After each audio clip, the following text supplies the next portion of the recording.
எந்த அரசு இருக்கோ அந்த அரசிற்கு அந்த அரசை சார்ந்து வேலை செய்வாங்க. அவங்களுக்கு என்ன நேர்மையான பணிகள் இருக்கோ அந்த பணிகளை செய்ய போகிறாங்க. அப்படிப்பட்ட ஆவணங்கள் வந்து நான் இப்போ சொன்னல, அந்த டென்ட் டாக்குமெண்ட் ஒருத்தர் எடுக்கிறாங்கன்னா அதுக்கு எத்தனை கமிட்டி இருக்குது, அது எப்படி கடைசியாக இறுதி முடிவு எடுக்கிறாங்க, அதுக்கு அனுமதி எப்படி கொடுக்குறாங்கிற வரைக்கும் சொல்லியிருக்கிறேன் நான். அதனால் இதில் அவங்க தவறு யார் வேணாலும் நடவடிக்கை எடுக்க வேண்டியதுன்னா, அதை விட்டுட்டு ஒரு பதட்டத்தை உருவாக்குற மாதிரி ஏதோ ஒரு புதிய தவறுகளை கண்டுபிடிச்சி ஒரு பூதகரமாக ஒரு பெரிய இதை கொண்டு வந்துட்ட மாதிரி ஒரு தோற்றத்தை உருவாக்குவதற்கான முயற்சி செய்கிறாங்க. அந்த முயற்சி ஒருபோதும் எடுபடாது.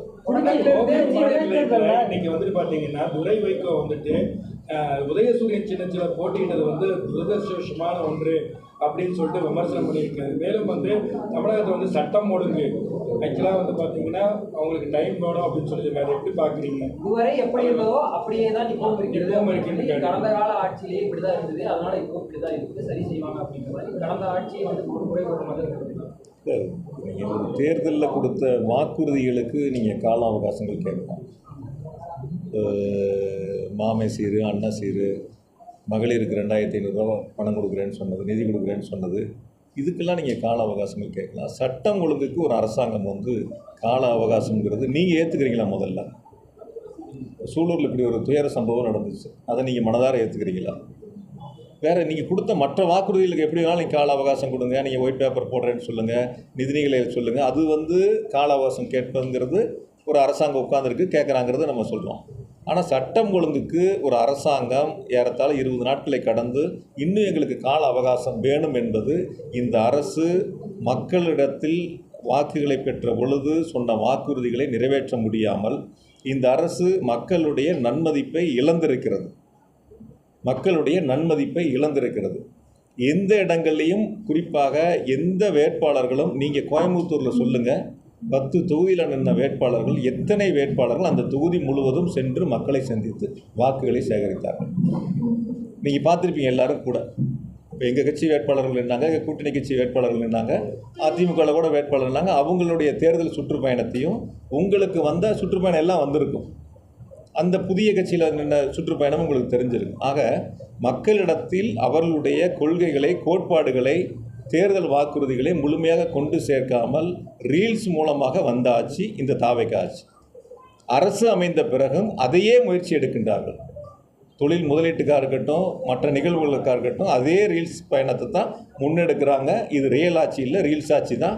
நிச்சயமாக மக்கள் இப்போ உணர்ந்துருக்கிறாங்க, இன்னும் போக போக முழுமையாக உணர்வாங்க. கழகங்கள் மறையட்டும் அப்படின்னு சொல்லிட்டு ரஜினி ரசிகர்கள் புதுசாக வந்து ஒரு இதை ஆரம்பிச்சிருக்காங்க. அதாவது என்னன்னா வந்து அண்ணாமலை ஆரம்பிக்கக்கூடிய கட்சி அது ரஜினி ஆதரவோடு வந்து தமிழ்நாட்டில் வந்து மாற்றம் கொண்டு வரணும். ஒரு திறந்து பார்ப்போம் சார். அதாவது என்னன்னா சார், ஒரு விஷயங்கள், திராவிட முன்னேற்ற கழகம் தொடங்கி 75 வருஷம் ஆச்சு. பல பேர் வந்து நான் திமுகவை அழிப்பேன் ஒழிப்பேன்னு வந்தவங்களாம் அவங்க தான் அழிஞ்சு போயிருக்காங்க, ஒழிஞ்சு போயிருக்காங்க. திமுகங்கிறது ஒரு ஆலமரம். இன்றைக்கி செந்தில் பாலாஜி இருக்கலாம், துரை செந்தமிழ் செல்வன் இருக்கலாம், பக்கத்தில் வந்து தொண்டாமுத்தூர் ரவி அண்ணன் இருக்கலாம், அல்லது வந்து அண்ணன் ராஜீவ்காந்தி அண்ணன் இருக்கலாம், யார் வேணாலும் இருக்கலாம். நாளைக்கு இன்னும் இதை தாண்டி எங்களை போல் இன்னும் ஆயிரக்கணக்கான, லட்சக்கணக்கான, கோடிக்கணக்கான இளைஞர்கள் இந்த இயக்கத்தில் பணி செய்வதற்கு தயாராக இருக்காங்க. அவங்களுக்கு தேவை அந்த வாய்ப்புகளை எங்களுடைய தலைவர் உருவாக்கிட்டு இருக்காங்க. அதனால் பொதுவாக வந்து இந்த திமுகவை அழிப்பே ஒழிப்பேன்னு சொன்னவங்களாம் அவங்க அழிஞ்சு போயிருக்காங்க, ஒழிஞ்சு போயிருக்காங்க. பல பேர் திமுக சொல்லணும்னா அரசியல் செய்ய முடியாது, அதனால் அதை அரசியலுக்காக அதை சொல்லிட்டு இருக்காங்க. சார், யார் நான் வந்து குறிப்பிட்ட பேர்லாம் சொல்லலை, யார் திமுகவை அழிப்பேன் ஒழிப்பேன்னு சொன்னாலும் அவங்க அழிஞ்சு போவாங்க, அவங்க ஒழிஞ்சு போவாங்க. அது யாராக இருந்தாலும் சரி, யாராக இருந்தாலும் சரி. நான் பல முறை நானே கேட்டேன், நானே உங்ககிட்டயே தான் கேட்டேன். நான் ஒரு 10 பேட்டி அப்போ தான் சொன்னேன் நான். அதனால் அதுக்குள்ளே போக வேண்டிய அவசியம் இல்லை.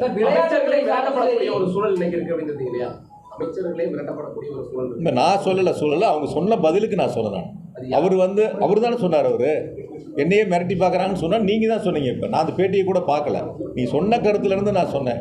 ஒரு அமைச்சராக இருக்கிறவர் என்னையே மிரட்டி பார்க்குறாங்க அப்படின்னா, இப்போ யாரோ ஒருத்தர் மிரட்டக்கூடிய அளவுக்கு தைரியம் இருக்குன்னா அப்போ சட்டம் ஒழுங்கு எப்படி இருக்குன்னு நீங்கள் பார்த்துக்க வேண்டியதான். கரூரில் வந்து உரிய பாதுகாப்பு இல்லைன்னு சொல்லி வீட்டுக்கு அழைச்சி ஆறுதல் தெரிவிச்சாரு அந்த இறந்த குடும்பங்களை. இப்போ அவங்க ஆட்சி தான் நடக்குது, இது வரைக்கும் அவர் கரூர் கூட வரல. சார், இந்த கரூர் சம்பவத்தை பற்றி பேசணும்னா ரொம்ப நேரம் அது பேச வேண்டியதாக இருக்குது. எதனால் நடந்துச்சு, எப்படி நடந்துச்சுங்கிறதெல்லாம் முழுமையாக நீங்களும் உங்கள் தொலைக்காட்சிகள், உங்களுடைய பத்திரிகைகள் எல்லோரும் அங்கே இருந்தாங்க, நேரில் பார்த்தாங்க. அது மிக மோசமான ஒரு துயர சம்பவம். அந்த சம்பவம் நடந்து கூட வந்து யாரும் ஆறுதல் சொல்ல போகலை, யாரும் மருத்துவமனைக்கு அந்த இயக்கத்திலேருந்து யாரும் வரலை. திருச்சி விமான நிலையத்தில் பத்திரிகையாளர் கேள்வி கேட்ட போது கூட அந்த கட்சியினுடைய தலைவர் வந்து பதிலளிக்காமல் உள்ளதான் போனதெல்லாம் நீங்கள் பார்த்தீங்க. அதுக்கு பிறகு கூட இன்ன வரைக்கும் அரசு பொறுப்பேற்று 1 மாத காலமாக வந்து 20 நாளைக்கு மேலே பத்திரிகையாளர் கூட சந்திக்கலை. டெல்லி போனால் எல்லா முதலமைச்சர்களும் பிரதமரை பார்த்தாங்கன்னா பத்திரிகையாளர் சந்திப்புங்கிறது இருக்குது, அது கூட பத்திரிகையாளர் சந்திப்பும் இல்லை. அதனால் இந்த அரசை பொறுத்த வரைக்கும் வந்து நீங்கள் எப்படி கூட மக்கள் எங்ககிட்ட சொல்ல கருத்து என்னென்னா, நாங்கள் நேற்று கூட நன்றி சொல்ல போனோம், மக்கள் சொன்ன கருத்துக்களை பொறுத்து நான் உங்களுக்கு முன்வைக்கிறேன். இந்த அரசை பொறுத்த வரைக்கும் ஒரு வெளிப்படைத்தன்மை இல்லை. இந்த அரசை பொறுத்த வரைக்கும் மக்கள்கிட்ட சொன்ன வாக்குறுதிகளை நிறைவேற்றக்கூடிய ஒரு அரசு இல்லை. எந்த வாக்குறுதி விவசாயிகளுக்கு சொன்னாங்க, 5 ஏக்கருக்கு கீழே இருக்கிற எல்லாத்துக்கும் தள்ளுபடினாங்க, 5 ஏக்கருக்கு மேலே இருக்கிறவங்களுக்கு 50% தள்ளுபடினாங்க. ஆனால் இப்போ வந்து 1 லட்ச ரூபாய்க்கு மேலே வாங்கியிருந்தால் 5000 ரூபா தான் தள்ளுபடின்னு சொல்கிறாங்க. அந்த விவசாயி கேட்குறாங்க, நான் 1 லட்சம் கட்டக்கூடியவன் இன்னொரு 5000 ரூபா என்னால் சேர்த்து கட்ட முடியாதான்னு கேள்வி கேட்குறாங்க. ஆக சொல்வது ஒன்று செய்வது ஒன்றாக இருக்கின்றன. இதுதான் இந்த அரசினுடைய இன்றைய நிலை. இதுதான் மக்கள் வந்து புரிஞ்சிருக்காங்க. எம்ஜிஆர் தொடர்ந்து கிளைம் பண்ணிக்கிறாங்க முதல்வர் அவர்களை. இப்போ விஜய் அவர்களை இது வரைக்கும் ஒரு எம்ஜிஆர் சமாதி கூட போய் மரியாதை செய்யணும். நீங்கள் ஆல்ரெடி அதிமுக இருந்தவர். அது சார், சில நேரங்கள் சில அரசியல் கட்சியினுடைய தலைவர்களுடைய பெயரை பயன்படுத்தி அந்த வாக்குகளை தன் பக்கம் ஈர்ப்பதற்கான அந்த முயற்சிகளுக்கான மடைமாற்றமாக பயன்படுத்துகிறாங்க. அதுதான் ஒரு அமைச்சர் சொன்னாங்க, ஒரு கட்சியிலேருந்து 90 விழுக்காடு எல்லாம் எங்ககிட்ட வந்து சேர்ந்துருவாங்க அப்படின்னு. அதான் அவங்களுடைய எதிர்பார்ப்பு. அந்த மாதிரி சொன்னால் கொஞ்சம் பேர் வருவாங்களாங்கிறதுடைய எதிர்பார்ப்பு. அந்த எதிர்பார்ப்பு வந்து அவங்களுக்கு எப்படி பூர்த்தியாங்கிறத அவங்க தான் பார்க்கணும். அதில் எங்கள் இயக்கத்தை பொறுத்த வரைக்கும் நம்மளுக்கு ஆரம்பத்திலேயே சொல்லலாம், நாங்கள் யார் இல்லைனாலும் பரவாயில்ல, எங்களை தாண்டி நான் 100 பேர் 1000 பேர் 1,00,000 பேர் கோடிக்கணக்கானோர் இந்த இயக்கத்தை வளர்ப்பதற்கும் இயக்கத்தில் பணியாற்றுவதற்கும் தயாராக தொண்டர்கள் இருக்கு. இப்போ தனிமனித தாக்குதலில் அதிகமாக ஈடுபட மாட்டீங்க அப்படின்னு இருக்கும்போது விஜய் வந்து தன்னை எம்ஜிஆராக வந்து மக்கள் மத்தியில் பேசி கொண்டிருப்பது எதை குறிக்கிறது? மக்கள் மத்தியில் செல்வாக்க குறிக்கிறதா இல்லை வேறு ஏதாவது அவரை பின்தொடர்ந்து? சார், தேர்தல் களம் வரை நீங்கள் என்ன வேணாலும் பேசுங்க சார். வாக்கு சேகரிக்கிற வரைக்கும் வாக்கு சேகரிப்பு முடிஞ்சிருச்சு, வாக்கு எண்ணிக்கை முடிஞ்சிருச்சு, அரசாங்கம் பொறுப்பெடுத்து கொண்டாச்சு. அதற்கு பிறகு இப்போ நம்ம 1 மாதத்தை நெருங்க போகிறோம். இந்த 1 மாத காலத்துக்கு பிறகு நீங்கள் நன்றி சொல்லக்கூடிய ஒரு இடத்துக்கு போகிறீங்க. அப்போ வாக்கு சேகரிக்கின்ற பொழுது என்ன பேசுனீங்களோ அதே கருத்துக்களை தான் நன்றி அறிவிப்புலேயும் முன்வைக்கிறீங்க. இப்போ அந்த இடங்களில் என்ன சொல்லியிருக்கணும், நாங்கள் இதெல்லாம் வாக்குறுதி சொன்னோம், இதை செய்கிறோம், இதை செய்ய போகிறோம், இதெல்லாம் இந்தந்த காலங்களில் செய்ய போகிறோம் அப்படிங்கிறது தான் ஒரு அரசினுடைய அரசு பொறுப்பேற்ற அரசினுடைய கடமையாக இருக்குது. அதை விட்டுட்டு மீண்டும் வந்து எங்களுக்கும் அவங்களுக்கும் தான் போட்டி அப்படின்னு சொல்கிறதெல்லாம் வந்து இன்னும் தேர்தல் பிரச்சார பயணத்தில் போட்ட ஸ்கிரிப்ட் அப்படியே இருக்குது, ஸ்கிரிப்ட் மாற்றலன்னு தான் சொல்லணும். அதுதான் இன்றைய நிலைமையாக இருக்குது.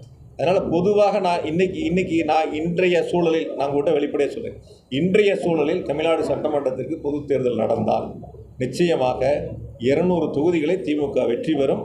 எங்களுடைய தலைவர் அவர் முதலமைச்சராக பொறுப்பெடுத்துக்கோம்.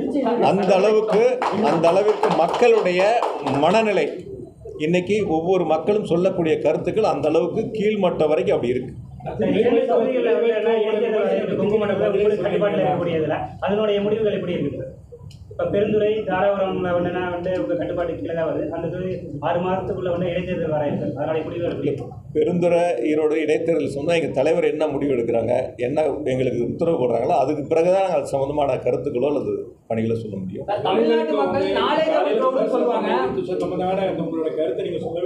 என்ன விமர்சனம் பண்ணுறாங்க? உதயசூரியன் கட்சியில் வந்து நாங்கள் துரதிருஷ்டமாக நாங்கள் இது பண்ணியிருக்கிறோம் அப்படின்னு சொன்னால் அது வந்து நான் பின்வாங்க மாட்டேன் அப்படின்னு சொல்லிட்டு நீங்கள் பேட்டி கொடுத்துருக்கேன். வேற என்ன சொன்னார்? நிறைய சொல்லியிருக்கேன். தமிழ்நாட்டில் வந்து சட்டமூலம் போட்டியிட மாட்டோம், மற்ற மாநிலங்களை கம்பேர் பண்ணுறப்ப தமிழ்நாட்டில் சட்டமூலம் நல்லா இருக்குன்னு பேசியிருக்காரு. அண்ணாமலைக்கு அவரோட வாழ்த்து சொல்லியிருக்காரு, நிறைய பேசியிருக்காரு. அதாவது நான் தான் ஆரம்பத்திலேயே சட்டம் ஒழுங்கு சம்மந்தமாக அவர் சொன்னது தான் நான் பதில் சொன்னேன். எதுக்கு வேணாலும் நீங்கள் அவகாசங்கள் கொடுக்கலாம். சட்டம் ஒழுங்கு சம்மந்தப்பட்டது எந்த அரசாங்கத்துக்கும் ஒரு நாள் கூட அவகாசம் கொடுக்க முடியாது. சட்டம் ஒழுங்கில் உடனுக்குடன் நடவடிக்கை எடுக்க வேண்டும். அது இந்த அரசாங்கம் நடவடிக்கை எடுக்க தவறிவிட்டது. தொகுதியின் முதல் பணி அப்படின்னு என்னவா இருக்கும்? அதே சமயம் பெரியார் உணவு வந்து 300 கோடியில் வந்து முழுதாக முடிஞ்சிருச்சு. நீங்கள் 1 மாதமாக நீ அதுக்கான திறப்பு பண்ணியிருக்கேன். உங்களோட சார்பாக என்ன? எங்கள் தலைவர் கோயம்புத்தூருக்கு பிரச்சாரத்துக்கு வரும்போது முதலமைச்சராக இருந்து சொன்னாங்க, ஆட்சி பொறுப்பேற்றவுடன் முதல் நிகழ்ச்சியாக எங்களுடைய கோவையில் பெரியார் அறிவுலகத்தை திறந்து வைக்க வரவேன்னாங்க. துரதிர்ஷ்டவசமாக ஆட்சி மாற்றம் ஏற்பட்டு புதிய அரசு வந்திருக்கிறது. அது வந்து ஆய்வு பண்ணி பார்த்துருக்குறாங்க. எப்போ திறப்பாங்கிறது தெரியல. நீ அவர்கள் எடுக்க வேண்டிய முடிவு அது. நிறைய குறைபாடுகள் இருக்கு. அதாவது குறைபாடுகள்ங்கிறதுக்கும் கூடுதலாக தேவைங்கிறதுக்கும் வித்தியாசம். குறைபாடுகள் அப்படின்னு நீங்கள் சொன்னீங்கன்னா என்ன திட்டம் ஏற்கனவே போட்டிருந்தாங்களோ அதை செய்யாமல் இருந்தால் அது குறைபாடுகள்னு அர்த்தம். அதில் கூடுதல் வசதிகள் தேவைப்பட்டால் அது குறைபாடுகள் அல்ல. ஆக என்ன மதிப்பீடுகள் தயார் செய்யப்பட்டு என்ன வடிவமைப்பு செய்யப்பட்டதோ அதை முழுமையாக செஞ்சுருக்காங்க. அதில் எந்த விதமான மாற்று கருத்து இல்லை. அவங்க ஏதாவது கூடுதல் வசதிகள் ஏற்படுத்துகிறோன்னா அதை ஏற்படுத்திக்கலாம். அது குறைபாடுன்னு சொல்ல முடியாது. முழுமையாக அது அவருக்கு வார்த்தை தெரியாமல் சொல்லியிருந்திருக்கலாம். அவர் என்ன வார்த்தை பயன்படுத்துகிறோன்னு தெரியாமல் சொல்லியிருக்கலாம். நீங்கள் யோசிச்சு சொல்லுங்கள், குறைபாடுகளுக்கும் வித்தியாசத்தை சொல்லுங்கள். குறைபாடுகள்னால் நம்ம என்ன எஸ்டிமேட் பண்ணணுமோ என்ன செய்யணும்னு நினச்சோமோ அதை செய்யாமல் இருந்தால் அது குறைபாடு. அதை முழுமையாக செய்யும்பொழுது அது எப்படி குறைபாடாகும்? தொகுதி மக்களோட கோரிக்கைகளுக்காக முதல்வரை சந்திப்பீங்களா சார்? நன்றி சொல்லிகிட்டு இருக்கோம். தொகுதி மக்களுடைய கோரிக்கைகளை கேட்டுகிட்டு இருக்கோம். ஏற்கனவே அது முழுமையாக ஓரளவுக்கு செஞ்சுருக்கிறோம். மீதி ஏதாவது தேவைகள் இருந்தால் கேட்டுட்டு அது சட்டப்பேரவை கூட்டம் தொடங்குறதுனா மக்கள் பிரச்சனைகளுக்காகவோ இல்லை அரசை விமர்சிக்கக்கூடிய இதுலையோ அதிமுக ஒன்றிணைஞ்சு சட்டப்பேரவையில் செயலாற்றக்கூடிய வாய்ப்புகள் இருக்குமா சார்? அதாவது நேற்று கூட நான் உங்கள்கிட்ட சந்திக்கும் போது சொன்னேன், திமுகவை பொறுத்தவரை இந்த தாவேக அரசு செய்யக்கூடிய தவறுகளை சட்டமன்றத்திலும் சரி பொதுவெளியிலும் சரி தட்டி கேட்க நாங்கள் தைரியமாக தட்டி கேட்க எங்களுடைய எதிர்க்கட்சி தலைவர் மாண்புமிகு சின்னவர் அவர்கள் மிக தெளிவாக நம்பிக்கை வாக்கெடுப்பின் போது உரையாற்றினார். நீங்கள் அதை எல்லோரும் பார்த்தீங்க. எந்த அளவுக்கு அவருடைய உரை மிக சிறப்பாக இருந்தது. எல்லாராலும் அந்த பாராட்டப்பட்ட உரை. அதனுடைய தொடர்ச்சி இந்த வரக்கூடிய கூட்டத்தொடராக இருந்தாலும் சரி அல்லது சட்டமன்றம் இல்லாத நாட்களாக இருந்தாலும் சரி இந்த தாவேக அரசு செய்கின்ற தவறுகளை நிச்சயமாக சட்டமன்றத்திலும் பொதுவெளியில் சுட்டி காட்டுவது, இந்த தவறுகளை மக்கள் மன்றத்தில் எடுத்து சொல்வது எதிர்க்கட்சியினுடைய கடமை. நாங்கள் நிச்சயமாக சிறப்பாக அதை செய்வோம். அதிமுக ஒரு சில விஷயங்களை எதிர்த்து குரல் கொடுக்கலாம். அந்த நேரத்தில் அதுக்கு ஆதரவாக திமுக சார் நாங்கள் எதிர்க்கட்சி சார். திமுகவை பொறுத்தவரை திமுக தான் எதிர்க்கட்சி. திமுகவை பொறுத்தவரை தாவேக அரசு செய்கின்ற தவறுகளை நிச்சயமாக எதிர்த்து கேள்வி கேட்போம், நெஞ்சுரத்தோடு கேள்வி கேட்போம், தைரியமாக மக்கள் மன்றத்தில் எடுத்து வைப்போம். ஒரு துளி கூட பின்வாங்க மாட்டோம்.